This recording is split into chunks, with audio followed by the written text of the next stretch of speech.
नमस्कार दोस्तों। ये घटना की कहानी मैंने किसी को भी नहीं बताई अब तक। एक ऐसी हॉरर कहानी मेरी ज़िंदगी में घट गई थी ना, जिसको अब तक मैंने किसी को बताई नहीं है। इस कहानी को 15 साल पूरे हो जाएंगे आज, लेकिन किसी को भी मैंने नहीं बताई। सिर्फ तुम्हें बता रहा हूँ मैं, और किसी को नहीं बताया अब तक। ध्यान से सुनना, अंत तक सुनना। आपको कुछ नहीं करना है, सिर्फ कहानी को अंत तक सुनना है, और एक अलग ही वाइब्स, एक अलग ही डर आपके मन में पैदा हो जाएगा। नमस्कार दोस्तों, हॉन्टेड 27 की एक और खौफनाक, एक और दर्दनाक कहानियों का बहुत दिल से स्वागत है। आप तक चैनल को सब्सक्राइब नहीं किया तो जाके चैनल को सब्सक्राइब कर दीजिए, लाइक करना ना भूलना, क्योंकि इसी चैनल पे मैं रोज आए दिन हॉन्टेड, हॉरर, भूतिया सारी सच्ची घटना अपलोड करता हूँ। अब तक इंस्टाग्राम पे फॉलो नहीं किया तो जाके मुझे इंस्टा भी फॉलो कर दीजिए। आप भी अपने साथ घटी हुई कोई भी दर्दनाक, कोई भी हॉन्टेड हॉरर कहानी मुझे डीएम कर सकते हो, जैसे बाकी लोग कर रहे हैं। उनकी कहानी में रोज सुनाई जा रहा हूँ। आप भी अपने कोई भी कहानी मुझे डीएम कर सकते हो, क्या पता कल आपकी कहानी में सुना दूं यूट्यूब पे। चलिए भाई, आज की कहानी की शुरुआत करते हैं बिना कोई समय गवाए। दिल्ली के एक पॉश इलाके में दर्श नाम का एक लड़का रहता था। बिल्डिंग में रहता था, 10th फ्लोर की बिल्डिंग थी, 10 माले की बिल्डिंग थी। वो 2nd फ्लोर पे रहता था।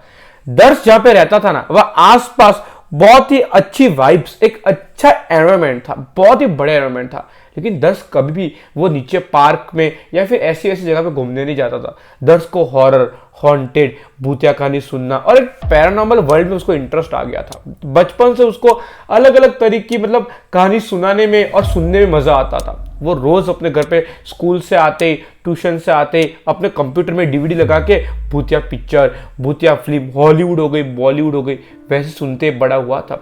दर्श की उम्र ये 22-23 साल हो गई थी। अब वो अपना बैचलर भी कर दिया था, लेकिन उसको कहीं जाने का इंटरेस्ट आता ही नहीं था। उसको ये सब चीज में सर्च करने में लग गया था, अलग अलग यूट्यूब पे वीडियोस देखता था, कई आर्टिकल्स पढ़ता था। ऐसे करते करते उसको पूरा इंटरेस्ट हॉरर फिल्म इंडस्ट्री में एकदम वैसा घुस गया था ना कि मुझे बस इसके पीछे, इसके ऊपर सर्च करना है, इसके बारे में और जाने। उसकी एक अलग ही वो हो चुकी थी, उत्सुकता जो बोलते हैं ना, कि इसको इसमें ही इंटरेस्ट आ चुका था। वो अपना कंप्यूटर की पढ़ाई किए थे, जो बीसीए बोलते हैं ना, बैचलर कंप्यूटर का कुछ पढ़ाई किए थे, लेकिन उसका इंटरेस्ट पूरी तरह से बदल चुका था।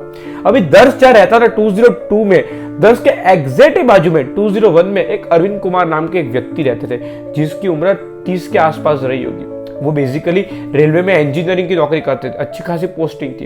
इन दर्श की और अरविंद कुमार की एक जोड़ी सी बन गई थी, क्योंकि अरविंद कुमार जो बाजू में रहते थे उसको भी हॉरर भरी कहानी में बहुत इंटरेस्ट था। वो भी भूतिया फिल्म देखते थे, और इन लोग की दोनों की दोस्ती ऐसी हो गई थी, दोनों की दोस्ती ऐसी हो गई थी कि शाम को खाना पीना भी साथ में करते थे। होता है ऐसा, अगर आपको कई चीजों में इंटरेस्ट हो और सामने वाले को वैसी चीज में इंटरेस्ट हो ना, तो एक अलग सी बॉन्डिंग बन जाती है। आप भी कभी नोटिस करना। वैसे ही दर्श की और अरविंद कुमार जी की बॉन्डिंग हो गई थी। 201 इनका, 202 इनका, दोनों फ्लैट भी बाजू बाजू में थे, मतलब कि एकदम आसपास फ्लैट। दर्श को कुछ काम पड़ता था, अरविंद कुमार जी के पास चला जाता था कि मेरे पास नई हॉन्टेड की ये सीरीज आई, ये सीरीज है। और अरविंद कुमार के पास भी कोई ऐसी चीजें आती थी, कुछ भी पैरानॉर्मल के रिलेटेड, तो दर्श के साथ शेयर करते थे, और एक दूसरे के साथ रोज भूतिया कहानी, सच्ची घटना भी शेयर करते थे। एक दिन ऐसा आया कि अरविंद कुमार जी ने ये सोचा कि मेरे साथ भी एक बार इंसिडेंट हुआ था यार, मैं दर्श को बोलूं कि नहीं बोलूं। 2011 में मेरे साथ भी एक हुआ था, और हादसा उनके साथ हुआ था रियल में। ये सोचते कि दर्श को बता देता हूँ, इतने साल से दर्श मेरे साथ घूम रहा है, लेकिन दर्श को कभी मैंने अपनी ये दिल की जो मेरे साथ घटी थी ना, इतनी बुरी बात मैंने कभी बताई नहीं है। दर्श के साथ एक्सपीरियंस आपको शेयर कर दूंगा। और सुबह दर्श को 7 बजे वो मैसेज करते थे और अपने जॉब पे चले जाते। जब दर्श नींद में से उठता है, देखता है कि अरविंद अंकल का मैसेज आया हुआ है, चेक करता है कि अरविंद अंकल ये लिखे है कि आज मेरे साथ जो इंसिडेंट हुआ था ना सन 2011 में, वो तुम्हारे साथ शेयर करने वाला हूँ। दर्श थोड़ा सा हैरान हो जाता है, इतने साल से हम लोग साथ में घूम रहे, 3 से 4 साल से, ये तो कई बात मुझे बताई नहीं अरविंद अंकल, आज बताने जा रहे हैं, लगता कोई सीरियस मैटर है, कुछ सीरियस बात होगी तभी मेरे साथ अचानक से बोल दिया कि तेरे साथ एक कहानी शेयर करने वाला हूँ मेरे लाइफ की। एक काम करता हूँ, रात तक इंतजार करता हूँ, मजा आएगा, इनकी कहानी इंटरेस्टिंग होती है, और इनके खुद के साथ एक कहानी घटी है तो और इंटरेस्टिंग होती है। ऐसे करते करते 10 बज जाते हैं। अरविंद कुमार जी का टाइमिंग होता है कि 10 बजे तक वो घर पहुंच जाते हैं, पर पता नहीं उस दिन लेट हो जा रहा था, उनका फोन भी स्विच ऑफ आ रहा था। लगातार कॉल करने के बाद नॉट रिचेबल बता रहा था, लगातार दर्श कॉल किए जा रहा था, और फाइनली 11 बजे उनके घर का जो लॉक होता है ना, वो बजता है। तो दर्श के घर एग्जैक्ट बाजू में था। दर्श को लगता है कि इनके घर पे कौन है यार, कोई ताला बजा रहा है क्या। दर्श जैसे वो गेट खोलता देखता है कि अरविंद कुमार जी आ चुके। दर्श बोलता है कि अरविंद अंकल तुमको कितने कॉल कर रहा हो, आज 11 कैसे बज गए आते आते। तो अरविंद कुमार जी बोलते हैं कि आज थोड़ा काम ज्यादा आ गया था भाई, वायरिंग का काम था तो ज्यादा आ गया था, और रेलवे में तो बहुत जिम्मेदारी से काम करना पड़ता है। आ जाओ दर्श, तुमको जो मैसेज किया तुम पढ़े हो ना, दर्श बोले हाँ पढ़ा हूँ, मैं कब से मतलब एकदम वो बैठा हूँ उत्सुकता के साथ, जो वर्ड वो कि आप कभी आओ कभी आओ कभी आओ, मैं कब कब का वेट कर रहा हूँ। अरविंद जी बोलते हैं बहुत थक गया हूँ, लेकिन तुमका मेरी लाइफ में जो घटी थी ना वो कहानी सुना के ही सोऊंगा। और दर्श उनके घर में चला जाता है और अरविंद जी भी उनके घर में चले जाते हैं, डोर को लॉक करते हैं और अलग सा माहौल बनाते हैं, एकदम कटन सटन सगाते हैं, एसी चालू करते हैं और एकदम हॉरर भरा जैसा सीन कैसा होता है ऐसा क्रिएट करते हैं। और अरविंद जी बोलते हैं कि दर्श देख, मैं झूठ नहीं बोलूंगा, मेरे साथ जो हॉरर एक्सपीरियंस हुआ है, मैंने खुद अपनी आंख से एक चुड़ैल को देखा था। मैं तुझे जो कहानी सुनाने जा रहा हूँ ना, बहुत डरावनी कहानी है, प्लीज कोई रिएक्ट मत करना, और ये कहानी एकदम आराम से सुनना, तेरे कान में जाए, तेरे को कुछ सीख मिलेगी इस कहानी से। दस बोल रहा है ठीक है अरविंद अंकल कहानी सुनाओ। तो अरविंद जी बोलते हैं कि सन 2011 में, सन 2010 में जब इंजीनियर पास आउट हुआ था ना, तो मेरी जॉब रेलवे में लगी नहीं थी, मैं एक प्राइवेट कंपनी में जॉब करता था। सन 2011 आते आते वो प्राइवेट कंपनी में मतलब मेरे को परमानेंट रखने ही वाले थे। अलग अलग स्टेट में मैं एक्सपोज जो होते हैं ना, अलग अलग मशीन आती है इंजीनियरिंग में, एक्सपो जो बोलते हैं, अलग अलग शो होते, वो करने जाता था। वैसे सन 2011 में मैं बेंगलोर गया हुआ था, मैं मेरे एक दोस्त के साथ बेंगलोर गया हुआ था। सारा खर्चा कंपनी दे रही थी, सारा खर्चा A to Z, फ्लाइट का, टैक्सी का, रहने का। एक्सपोज जो होते हैं ना, सन 2011 में गया हुआ था। वहाँ जाने के बाद बेंगलोर में एक आलिशान होटल में हम लोग रहे थे, 2 दोस्त थे, मैं और मेरा एक दोस्त भी था।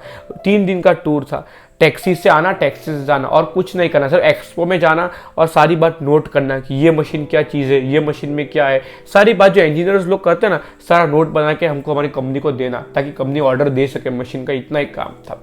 वैसे जब तीसरा दिन होता है, सुबह 7 बजे हम लोग वही टैक्सी पकड़ के, जो टैक्सी ड्राइवर हमको कंपनी दिए थे, वही टैक्सी पकड़ के बेंगलोर से एक अलग ही सिटी, बेंगलोर में एक सिटी, वहाँ जाते हैं, वापिस से वहाँ सारा काम करते हैं। काम करने के बाद जब रात के 12 बज चुके थे, लास्ट दिन था, तो वर्कलोड ज़्यादा था, ज़्यादा मशीन आई हुई थी, ज़्यादा मशीन की इन्फॉर्मेशन डिटेल में जाना था, तो ऐसे करते करते 12 बज चुके थे।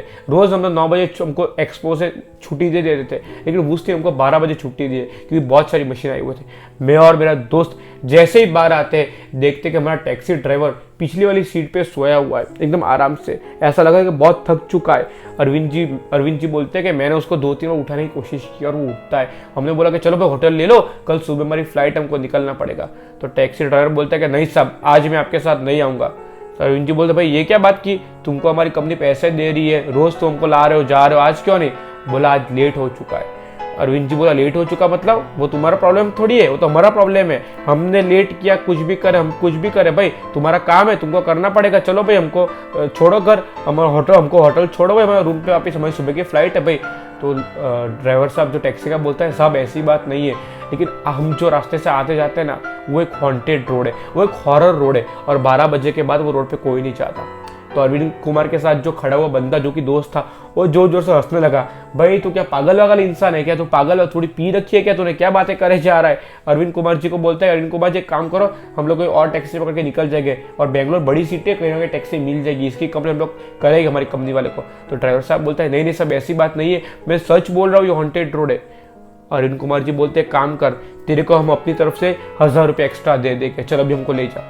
1000 रुपये की लालच सुनते वो टैक्सी ड्राइवर बोलता है ठीक है साहब बैठ जाइए, लेकिन एक शर्त है, बैठने के पहले सारे शीशे बंद कर दो, गाड़ी को लॉक कर दो, कोई कितना भी ठोके ना गाड़ी के कांच पे, गाड़ी का दरवाजा मत खोलना। अरविंद कुमार जी हंसते हंसते बोलते हैं ठीक है मैं नहीं खोलूंगा। और दोनों, अरविंद कुमार उसका दोस्त, पिछली वाली सीट पे बैठ जाते हैं, और ड्राइवर साहब, टैक्सी ड्राइवर, वो टैक्सी लेके आगे निकल जाता है। निकलते निकलते कभी 6 किलोमीटर कट गए थे, और अचानक से टैक्सी वाला ब्रेक मारता है। और अरविंद कुमार जी बोलते भाई टैक्सी क्यों रखी, क्या हुआ?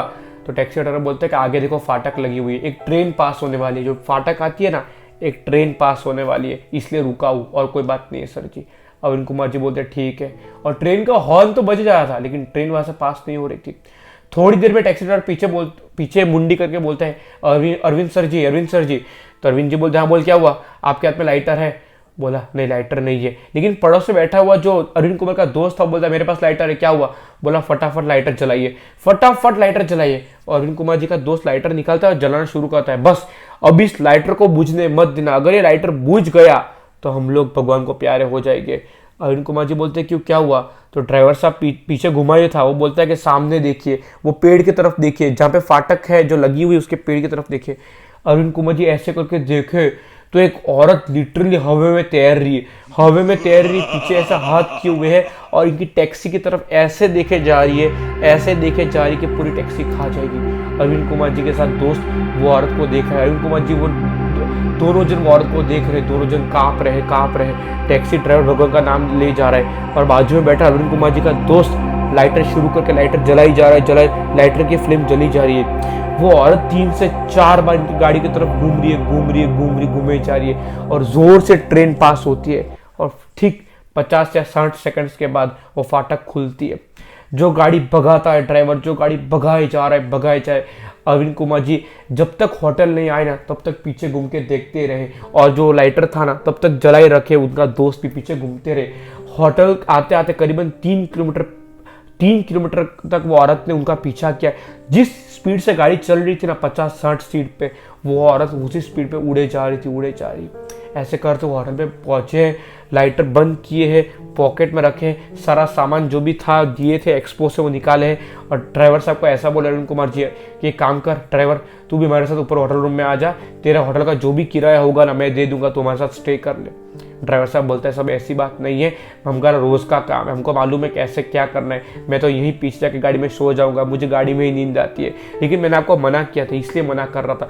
ये तो ठीक था कि आपके पास लाइटर था, अगर लाइटर नहीं होता ना तो हमारे साथ क्या होता ना, हम ये होटल में नहीं होते अभी। अरविंद जी बोलते तेरी बात सही है, अभी तो सही सलामत पहुंच जा और कुछ नहीं, ठीक है, और करके ऊपर चले जाते। उस दिन अरविंद जी के साथ जो घटा था ना, अरविंद जी और उनके दोस्त के साथ जो घटा था ना, वो कभी भुला नहीं पाएंगे लाइफ में। पूरी की पूरी घटना दर्द सुनता है, दर्द की भी रूह कांप उठती है कि क्या बात करते हो अरविंद अंकल, आपने अपने आंखों से चुड़ैल देखी, कैसा एक्सपीरियंस रहा होगा ना आपका, कैसी आपकी मतलब एक अलग सी वाइब क्रिएट होगी ना। पूरी बात दर्द सुनता है और ये पूरी की पूरी घटना दर्श के एक दोस्त को दर्श बोलता है और उसके दोस्त हमको इंस्टाग्राम पे लिख के भेजिए। अगर आपको भी कहानी अच्छी लगी लाइक और सब्सक्राइब कर दो। अब तक कहानी देख लियो तो बहुत बहुत धन्यवाद। अगर आपके पास भी कोई ऐसी हॉन्टेड हॉरर एक्सपीरियंस की कोई भी घटना हो ना तो आप मुझे डीएम कर सकते हो। अब तक कहानी देख लियो तो बहुत बहुत शुक्रिया।